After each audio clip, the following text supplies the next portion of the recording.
वो इंतजाम मैंने कर लिया। ये लो खंजर और कर दो सीने के आर पार। ये सच्ची घटना है। उत्तर प्रदेश के मेरठ शहर की सौरभ की बेटी का जन्मदिन होता है तो वो लंदन से अपने घर आता है और वह अपने घर के दरवाजे पर दस्तक देता है।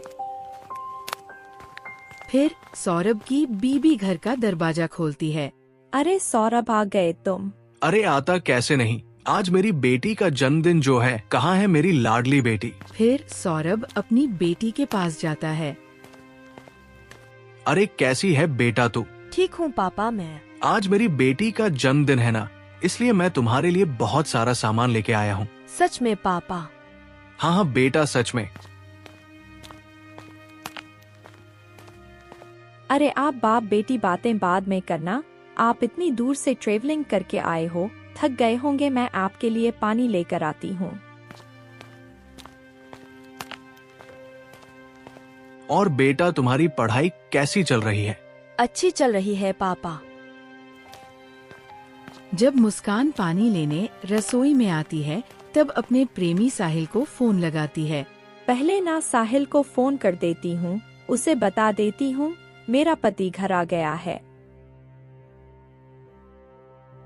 अरे मुस्कान का फोन। हाँ बेबी बोलो। अरे बोलना क्या है, वो ना मेरा पति घर आ गया है, तो तुम वो बेहोशी वाली दवा जल्द से जल्द मेरे घर के बाहर दे जाओ। जैसे ही मौका मिलेगा हम इसका काम तमाम कर देंगे। बस बेबी अभी 2 मिनट में लेकर आया। हाँ हाँ ठीक है ठीक है।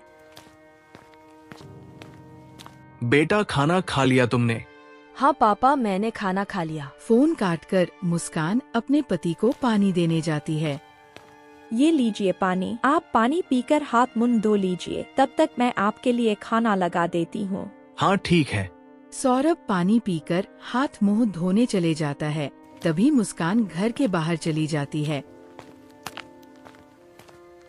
अपने प्रेमी साहिल को देखने। अरे कहाँ रह गया, आया नहीं अभी तक? मुस्कान को इंतजार करते थोड़ी देर हुई थी, तभी उसका प्रेमी साहिल आ जाता है। लो बेबी ले आया। अरे कहाँ रह गए थे तुम? पता है कब से इंतजार कर रही हूँ तुम्हारा, कितना समय लगा दिया तुमने। अरे यार क्या बताऊं, कोई बेद या बेहोशी की दवा देने के लिए तैयार ही नहीं था। बड़ी मुश्किल से बहानेबाजी करके लेके आया हूँ। हाँ ठीक है, मैं तुम्हें जैसे ही फोन करूँ तुम तुरंत आ जाना। हाँ हाँ मैं आ जाऊंगा, तुम फिक्र मत करो, मैं यही आसपास हूँ, तो तुम अपना काम करो जाके। हाँ। फिर मुस्कान घर के अंदर चली गई और इन दोनों को बात करते हुए इनका पड़ोसी देख लेता है। सौरभ को कितनी बार बोल दिया कि तुम्हारी बीवी किसी अनजान लड़के से मिलती है, और आज तो इस लड़के ने पता नहीं इसे क्या दिया है, ध्यान ही नहीं देता सौरभ। फिर मुस्कान खाने में नशे की दवा मिलाने लगती है। अरे यार इतनी कम दवा से उस दिन की तरह अगर यह बेहोश नहीं हुआ,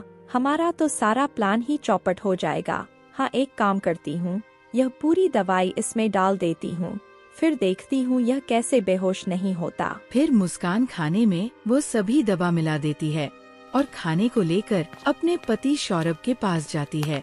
बेटा तुम अंदर जाकर पढ़ाई करो, पापा को खाना खाने दो, पापा बहुत थके हुए हैं। ठीक है मम्मी।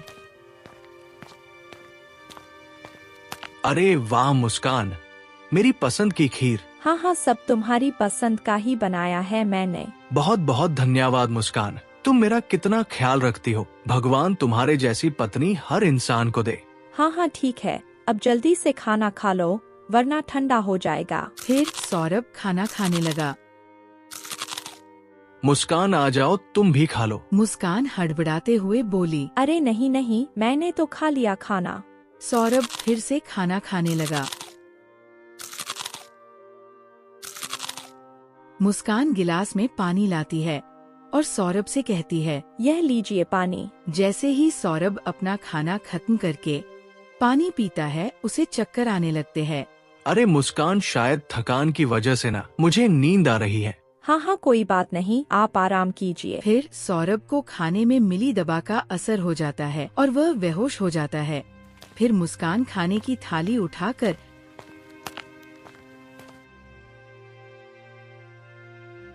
रसोई में आ जाती है और कहती है, लो सौरभ तो हो गया बेहोश, अब जल्दी से ना साहिल को फोन करके बुला लेती हूँ। हेलो साहिल, हो गया काम। हाँ हो गया, तुम जल्दी से आ जाओ। अभी आया। आ जाओ जल्दी से।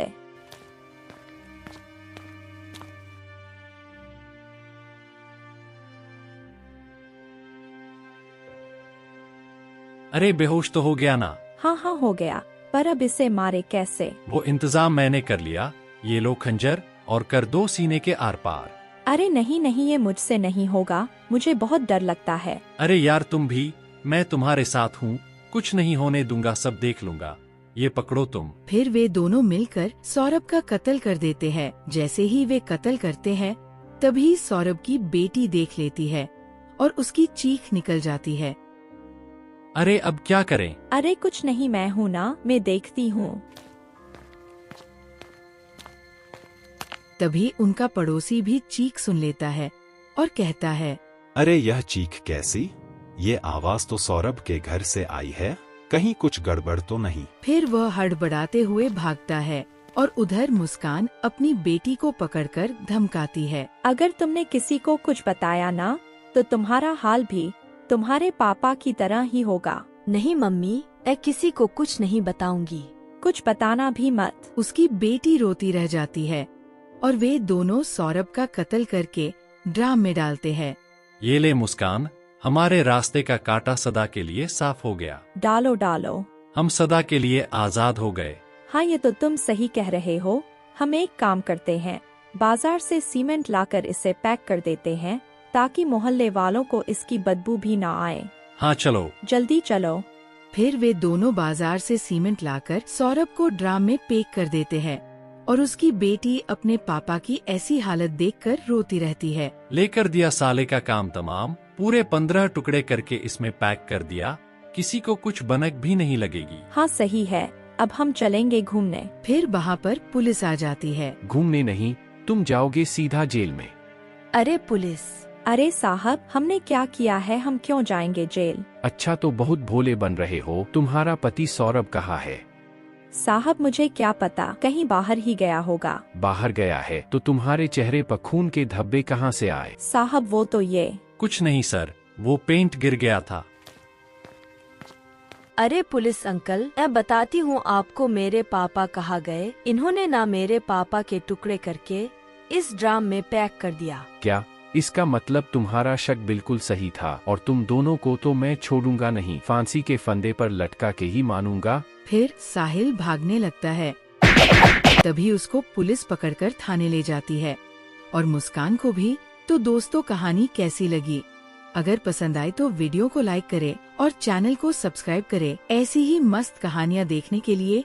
तो धन्यवाद दोस्तों, चलो मिलते हैं अगली कहानी लेकर।